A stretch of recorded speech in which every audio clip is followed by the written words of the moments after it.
Hello dear student, good morning all of you. आज हम बात करेंगे एक नए टॉपिक की।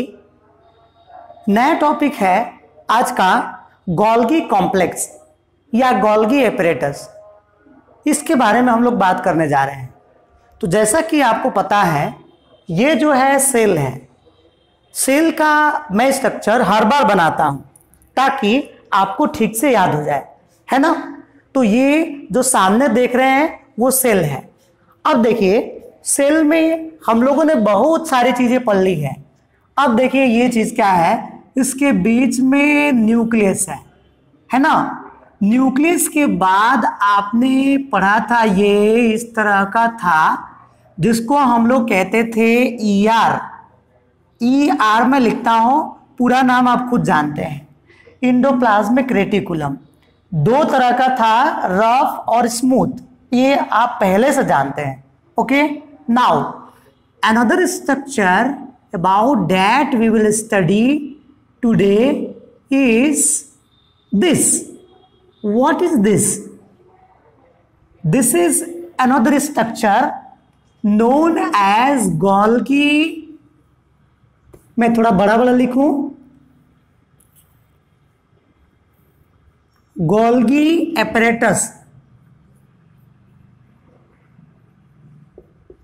ये देखिए, ये गोल्गी एपरेटस है।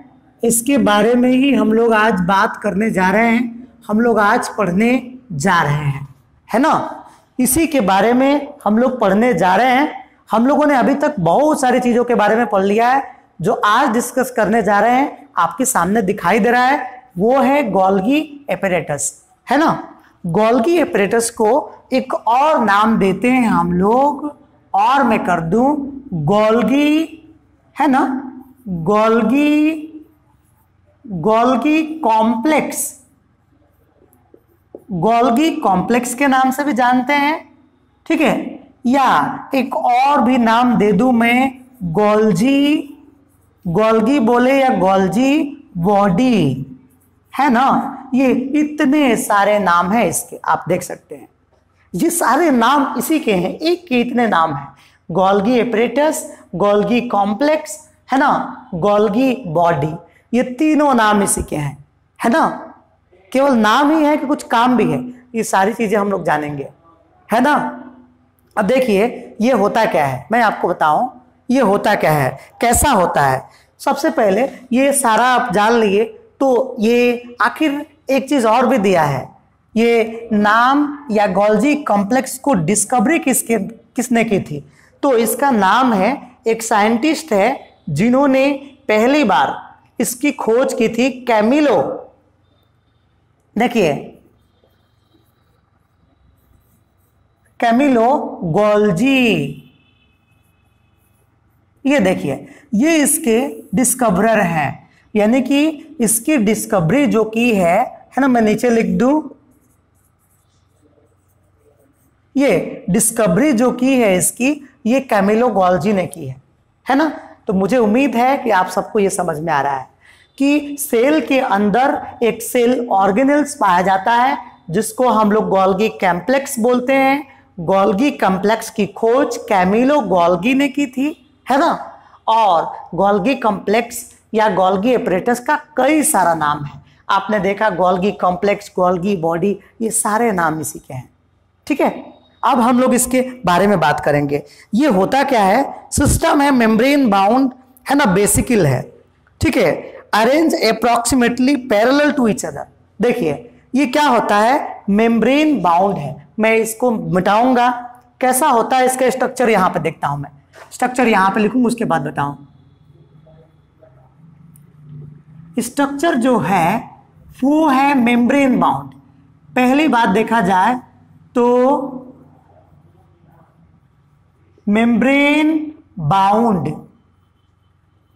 मेम्ब्रेन बाउंड का मतलब होता है कि मेम्ब्रेन से घिरा होगा। ये पहली बात, मेम्ब्रेन का मतलब झिल्ली टाइप की संरचना, मेम्ब्रेन से घिरा होगा और अरेंज्ड, है ना, फ्लैटेंड। मैं लिख दूं पहले,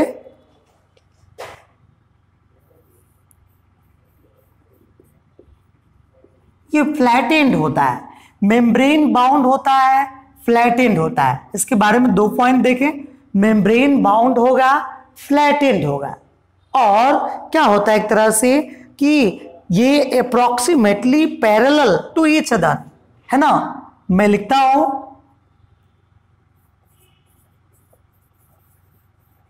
पैरेलल टू ईच अदर, ठीक है। ये देखिए पैरेलल टू ईच अदर, यानी कि एक दूसरे के ये क्या होते हैं, पैरेलल होते हैं। यहां पे थोड़ा सा स्पेलिंग मिस्टेक है, पैरेलल टू ईच अदर, यानी कि ये जो होते हैं गोल्गी कॉम्प्लेक्स में जो झिल्लियां होती हैं वो एक दूसरे के क्या होती है, पैरेलल होती हैं, है ना। अब आप सोच रहे होंगे कैसे पैरेलल होती हैं, तो आप यहां पे भी देख सकते हैं, है ना। यहां पे भी देख सकते हैं कि ये पैरेलल नहीं है तो क्या है, मैं यहां बना दूं, ठीक है ना, यही बना देता हूं उसके बारे में। ये आप देखें ये क्या होता है, ये पैरेलल होती है, इस तरह की मेम्ब्रेन होती है, पैरेलल होती है एक दूसरे से, देख रहे हैं ना, कहीं भी एक दूसरे की क्रॉस नहीं कर रही है। अच्छा पैरेलल का मतलब तो पता होगा ना, कहीं भी एक दूसरे को क्रॉस ना करना, इसको बोलते हैं हम लोग पैरेलल, ठीक है ना। तो इस तरह से आपका ये रहा, ठीक है। यही तो है गोल्गी कॉम्प्लेक्स, यही तो गोल्गी कॉम्प्लेक्स है या गोल्गी बॉडी है। मेम्ब्रेन बाउंड है, आप देख ही रहे हैं, फ्लैटेंड है यानी कि चिपका हुआ है, और दूसरी बात मैंने ये बताया कि पैरेलल टू ईच अदर है, ठीक है ना। अब इसको एक नाम देते हैं, है ना, सिस्टर्न्स, इसको नाम देते हैं एक एक को सिस्टर्न्स। ये देखिए यानी कि एक एक को नाम देते हैं हम लोग सिस्टर्न्स। तो आपने अभी तक क्या देखा कि गोल्गी कॉम्प्लेक्स जो होता है इसका स्ट्रक्चर मेम्ब्रेन बाउंड होता है, मेम्ब्रेन का बना होता है, फ्लैटेंड होता है यानी कि चपटा होता है ना, पैरेलल टू ईच अदर, एक दूसरे के समानांतर या पैरेलल होता है। दिख भी रहा है आपको, कोई भी क्रॉस नहीं करता है। जैसे ट्रेन की पटरियां होती है ना, एक दूसरे की पैरेलल होती हैं, उसी तरह से ये भी एक दूसरे की पैरेलल होती है, ठीक है। चलो आगे हम लोग बात करेंगे और क्या काम होता है इसका, है ना। तो इतना तुम लोगों ने जाना ये, तो इसके बाद हम लोग जानेंगे ये अगला देखेंगे इसकी पोजीशन क्या होती है। मैं मिटाऊंगा और इसका काम और पोजीशन दिखाऊंगा तुम्हें। इतना यदि तुम्हें समझ में आ रहा होगा, गोल्गी कॉम्प्लेक्स के बारे में हम लोग पढ़ रहे हैं, है ना। तो आगे हम लोग बढ़ते हैं, बाकी का छोड़ करके ये मैं मिटा देता हूं और बाकी का छोड़ देता हूं, ये इतना छोड़ देता हूं मैं, ठीक है ना। उसके बारे में हम लोग आगे पढ़ते हैं। तो देखिए पहली बात मैं बताऊं, गोल्गी जो कॉम्प्लेक्स है या गोल्गी एपैरेटस है, ये पहली बार मैं बताऊं कि होता क्या है कि एक तरफ तो इंडोप्लाज्मिक रेटिकुलम से लगा होता है ना, और इंडोप्लाज्मिक रेटिकुलम से एक तरफ अटैच होता है और दूसरी तरफ जो होता है सेल मेम्ब्रेन से अटैच होता है, इस तरह से अटैच होता है, ठीक है ना। देखिए मतलब सेल मेम्ब्रेन से थोड़ी सी दूरी रहती है, लेकिन एक तरफ जो होता है लगभग ये ईआर के पास में ही होता है। अब देखिए ना इसकी पोजीशन आप देख सकते हैं, यहाँ थोड़ा सा मुझे और यहाँ बनाना चाहिए था, लेकिन थोड़ा सा और आगे बन गया है। यानी कि देखिए ये जो होता है जीबी यानी कि गोल्गी कॉम्प्लेक्स या गोल्गी एपैरेटस, ये और पास होता है ईआर के, यानी कि इंडोप्लाज्मिक रेटिकुलम के पास में होता है। इसकी पोजीशन देखी जाए तो ये क्या होता है, इंडोप्लाज्मिक रेटिकुलम के पास में, है ना। तो इतना रहा। दूसरी बात देखिए ये क्या होता है, करता क्या है, काम क्या करता है, ईयर में जो भी चीजें सिंथेसाइज होती है उसको पैक करता है, डिस्पैच करता है टारगेट में, इनसाइड या आउटसाइड, है ना। देखिए मैं क्या कह रहा हूं कि जो भी ईआर है, ईआर में सिंथेसिस तो होता है ना, तुम्हें पता है कि प्रोटीन का सिंथेसिस होता है, कई लिपिड और कार्बोहाइड्रेट का भी सिंथेसिस होता है, पिछले दिन पढ़ा था ईआर में। तो ईआर में जो भी चीजें सिंथेसिस होगी ना, उसको कौन ये क्या करेगा, ये पहले नंबर जीबी पैक करेगा, है ना। ये पैकिंग का काम करता है। पहला इसका जो फंक्शन, मैं फंक्शन लिखता हूं, ये देखो फंक्शन किसका फंक्शन है, तो गोल्गी कॉम्प्लेक्स, थोड़ा टेढ़ा लग रहा है मुझे, है ना। फंक्शन में देखो तो फंक्शन में देखो ये क्या होता है कि ये किसका फंक्शन है, जीबी, यानी कि गोल्गी बॉडी या गोल्गी एपरेटस भी कह सकते हो। अब देखो तो गोल्गी बॉडी का पहला जो काम होगा मैं बताऊं तुम्हें, वो होगा तुम्हारा कि ईयर में यानी कि इंडोप्लाज्मिक रेटिकुलम में जो चीज भी बनेगी इंडोप्लाज्मिक रेटिकुलम में, उसको क्या करता है, ये एक तरह से पैक करने का काम करता है। देखो यानी कि ईयर में जो भी चीज बनेगी, प्रोटीन तो बनेगा ही बनेगा, और भी सारी चीजें बनती, लिपिड भी बनता है। तो इन सारी चीजों को पैक करने का जिम्मा कौन रखा है, ये पैकिंग का ठेका है इसको। यानी कि जो भी चीजें इसमें बनेगी तो ये पैक करेगा और उसको पहुंचाएगा बाहर की तरफ, इनसाइड या आउटसाइड जो टारगेट है वहां पे पहुंचा देता है ना। तो ये रहा आपका पैकिंग का काम, है ना, पैकिंग। और डिस्पैच्ड, ठीक है, और डिस्पैच्ड करता है। दूसरा नंबर में लिख दूं आपका डिस्पैच्ड,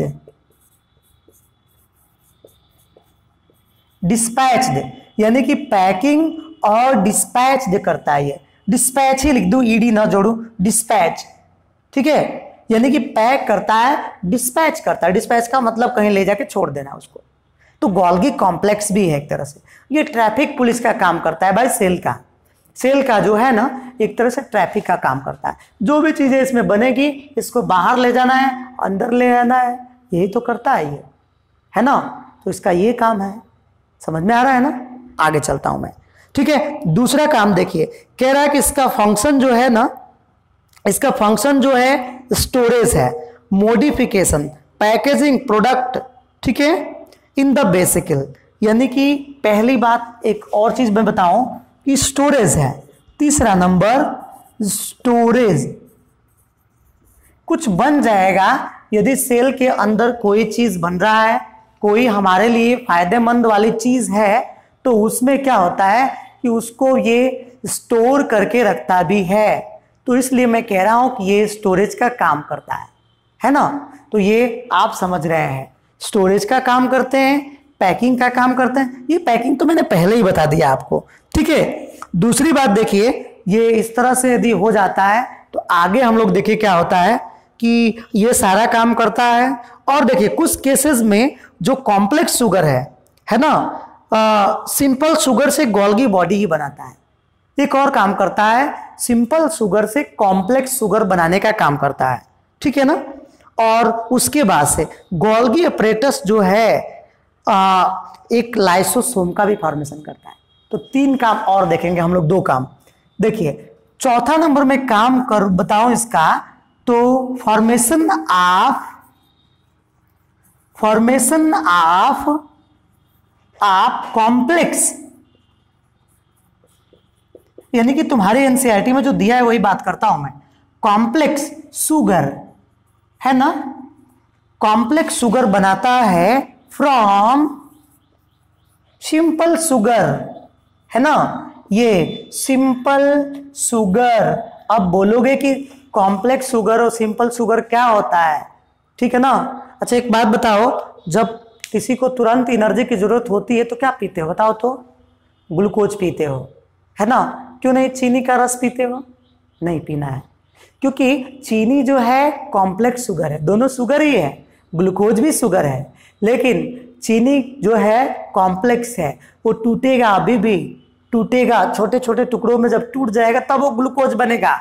लेकिन ग्लूकोज जो है सिंपल शुगर है ना, ठीक है। तो मैंने क्या कहा कि फॉर्मेशन ऑफ द कॉम्प्लेक्स, है ना, complex sugar from the simple sugar, simple sugar से कॉम्प्लेक्स शुगर बनाने का काम करता है। ये देख लिया आपने। दूसरी बात देखो, फॉर्मेशन ऑफ लाइसोसोम। 5वां नंबर में बताऊं, फॉर्मेशन ऑफ लाइसोसोम।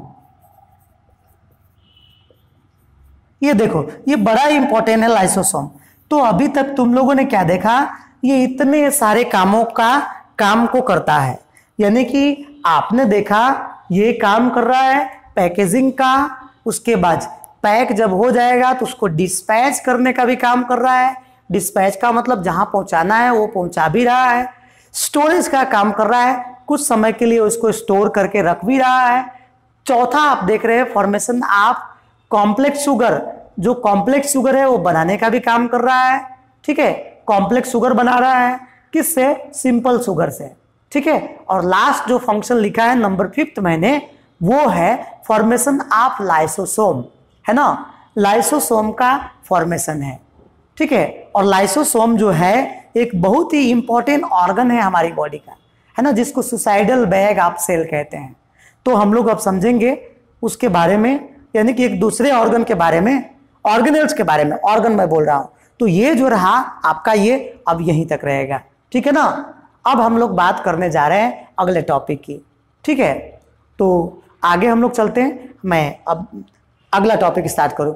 अगला जो टॉपिक होगा सेल का, एक टॉपिक होगा माइटोकॉन्ड्रिया, जो बहुत ही इंपॉर्टेंट है, ठीक है।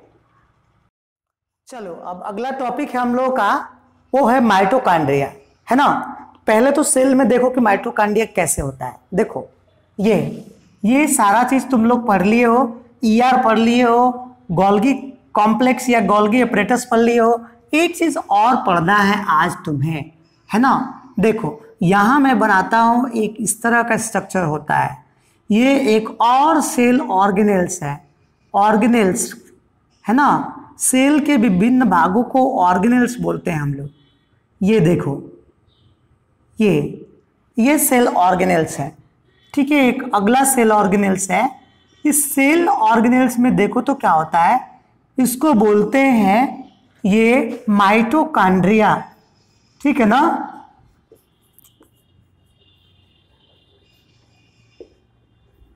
ये माइटोकॉन्ड्रिया, ये देखो हम लोग आज इसी के बारे में बात करेंगे, माइटोकॉन्ड्रिया की, ठीक है ना। ये माइटोकॉन्ड्रिया के बारे में ही बात करने जा रहे हैं हम लोग। ये अब देखिए माइटोकॉन्ड्रिया के बारे में हम लोग बात करेंगे, क्या होता है माइटोकॉन्ड्रिया। तो देखो ये माइटोकॉन्ड्रिया ये सेल का ऑर्गेनेल्स है, ये दिखाई तो दे ही रहा है, समझ में तो आ ही रहा है, सेल ऑर्गेनेल्स है। दूसरी बात ये समझो, ये बहुत ही इंपॉर्टेंट सेल ऑर्गेनेल्स है। क्यों इंपॉर्टेंट सेल ऑर्गेनेल्स है? तो इसको बोलते हैं पावर हाउस ऑफ सेल। क्या बोलते हैं? पावर हाउस ऑफ सेल, ठीक है। मैं लिखता हूं, देखो इसका एक और नाम है, ठीक है ना, power house of cell. Cell ये पावर हाउस की तरह काम करता है सेल की। अब ऐसा क्यों मैं बोल रहा हूं पावर हाउस ऑफ सेल? तो देखो मैं बताऊं, तुमको पता है तुम्हारे आसपास में जो पावर हाउस होता है वो क्या करता है? कहोगे कि बिजली बनाता है, तो ऐसा नहीं है, बिजली बनाने का काम नहीं करता है। बिजली जो बाहर से बन के आती है उसको स्टोर कर लेता है, स्टोर करके डिस्ट्रीब्यूट करता है पूरे शहर में, है ना। पूरे तुम्हारे शहर में, पूरे इलाके में वो डिस्ट्रीब्यूशन का काम करता है ना, एरिया वाइज। तो वो क्या है, उसी तरह से माइटोकॉन्ड्रिया पूरे जो सेल बनता है इसमें ना, उसको स्टोर कर लेता है, स्टोर कर लेता है और इसमें रख लेता है माइटोकॉन्ड्रिया में, और समय समय पे चारों तरफ देता रहेगा, सबको देता रहेगा, है ना। तो ऐसा इसलिए रहा, आई बस समझ में, इस रहा। आगे चलते हैं। माइटोकॉन्ड्रिया के बारे में इतना तो समझ ही गए होंगे। माइटोकॉन्ड्रिया के बारे में ये समझ में आया होगा कि साइटोप्लाज्म में पाया जाने वाला एक सेल ऑर्गेनेल्स है ना, जो रॉड लाइक दिखता है एक तरह से, ठीक है। अब देखिए रॉड लाइक दिखता है और इसको माइटोकॉन्ड्रिया कहते हैं। माइटोकॉन्ड्रिया का दूसरा जो नाम है वो है पावर हाउस ऑफ सेल, है ना, क्योंकि ये एनर्जी को स्टोर करता है और डिस्ट्रीब्यूट करने का काम करता है। तो ये दो चीजें आपने जान लिया। अब हम लोग आगे बढ़ेंगे, इसके स्ट्रक्चर की बात करेंगे हम लोग कि कैसा होता है इसका स्ट्रक्चर। तो चलिए हम लोग देखते हैं इसका स्ट्रक्चर कैसा होता है। यहीं पे देखेंगे हम लोग इसका स्ट्रक्चर, मैं मिटाऊंगा नहीं ये, है ना। ये यहाँ पे दिखाता हूं तुम लोगों को स्ट्रक्चर कैसा होता है। देखो ये माइटोकॉन्ड्रिया ऐसा होता है, ये इसको निकाल लूं मैं, देखो ये हो गया, ये माइटोकॉन्ड्रिया को मैंने निकाल लिया। लेकिन जब इसको काटोगे ना, इसको यहां से काट दोगे तो कुछ और अजीब नज़ारा दिखेगा तुम्हें, कुछ और नज़ारा दिखेगा तुम्हें। तो देखो कैसा दिखता है, मैं बताऊं तुम्हें। ये देखो, ये देखो, ये, और उसके बाद से ये देखो, ये देखो, ये दिख रहे हो ना, ये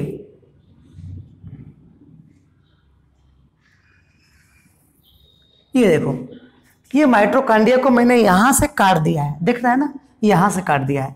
काटोगे तो यही दिखेगा ना, इस तरह से। ठीक है, थोड़ा सा और ऐसे में बना दूं, लग रहा है गोल हो गया है। ये देखो, मैंने इसे काट दिया, ऊपर से काट दिया है ऐसे। और जब काट दिया है तो क्या दिख रहा है इसमें भाई? इसमें दिखता है तुम्हें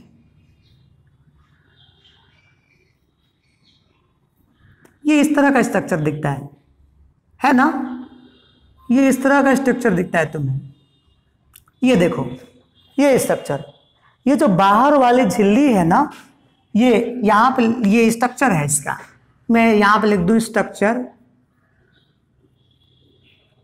स्ट्रक्चर।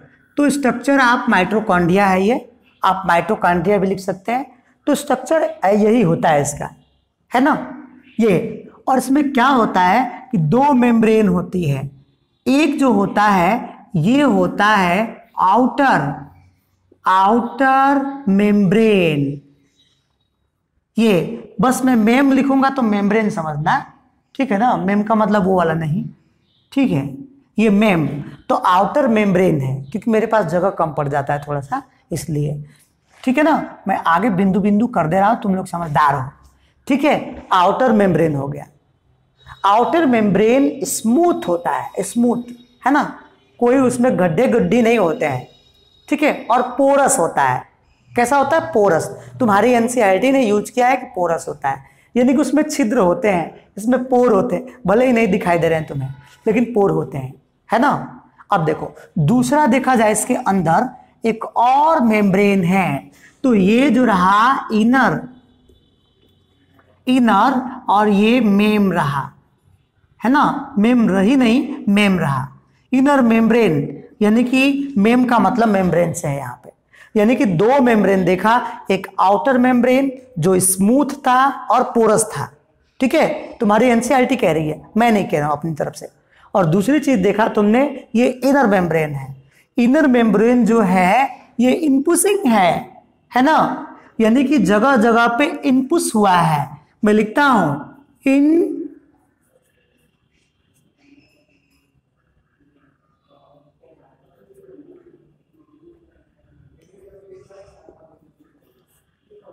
या इनफोल्ड लिख दूं,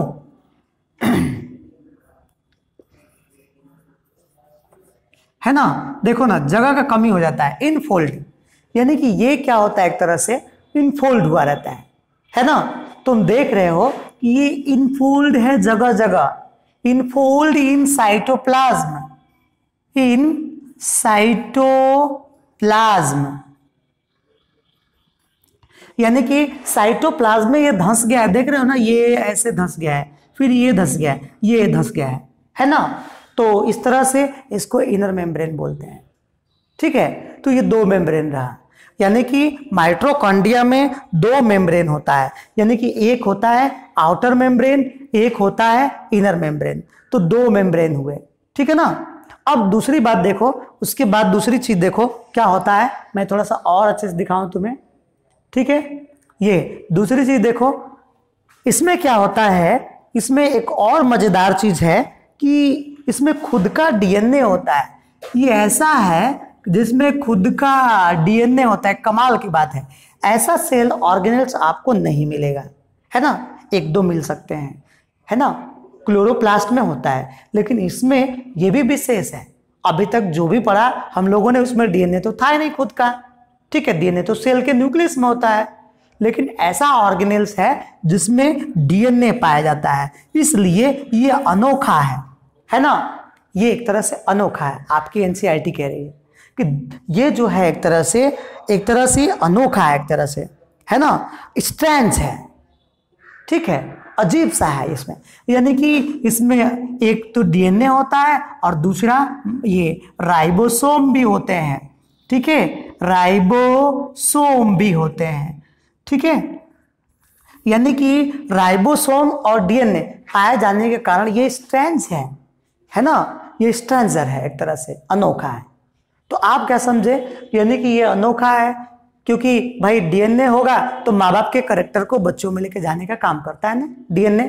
ठीक है, तो ये काम करता है, माँ बाप के कैरेक्टर को बच्चों में लेके जाता है, इस तरह से रहा है।